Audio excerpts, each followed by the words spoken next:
মসজিদে নববীর কিছু পকেট গেট ছিল দুই পাশে, সদর দরজা দুই পাশে পকেট গেট, ব্যক্তিগত গেট। আবু বকর ঢুকে একটা দিয়া, ওমর ঢুকেন একটা দিয়া, আলী ঢুকেন একটা দিয়া, সাদ ইবনে মুআজ ঢুকেন একটা দিয়া, সাদ ইবনে উবাদাহ ঢুকেন একটা দিয়া, পকেট গেট। নবীজি বললেন না, তখন সাদ ইবনে মুআজ নাই, তিনি তো সেই বনু কুরাইজার সময় শেষ হয়েছেন, খন্দকের যুদ্ধে আহত হয়েছেন, কুরাইজার পরে শহীদ হয়েছেন।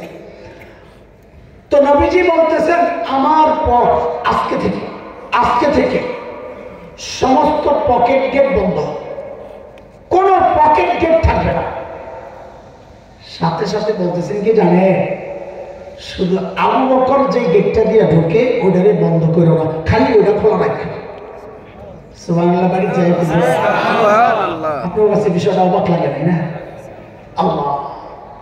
এরপর নবী কি বললেন, ইন্না আমান্নান নাস আলাইয়া বিসহবাতিহি ওয়া মালিহি আবু বকর, ইন্না আমান্নান নাস আলাইয়া বিসহবাতিহি ওয়া মালিহি আবু বকর, আমার উপর তার মাল দিয়া সঙ্গ দিয়া সবচেয়ে বেশি দয়া করতে যে মানুষ, সেই মানুষের নাম আবু বকর। কে বলতেছেন? নবীজি বলতেছেন আবু বকরের দাম। চলেন 3 নম্বর কার নাম আসছে? আরে মনে আছে কোন লাইনে কথা বলতেছি?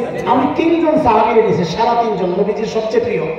আম্মা জানেন দাম বললাম, আবু বকরের দাম বললাম, আসেন ওমর।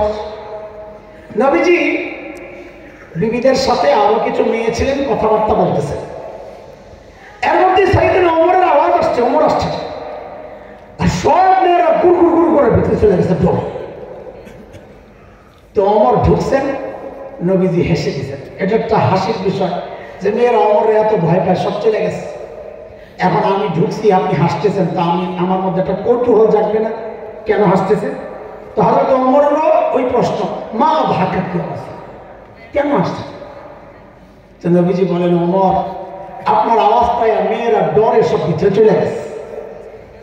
তো ওমর খুব রাগ হয়ে গেছে, মেয়েরা শোনো, আমি না সবচেয়ে বেশি ভয় করা দরকার নবীজিকে।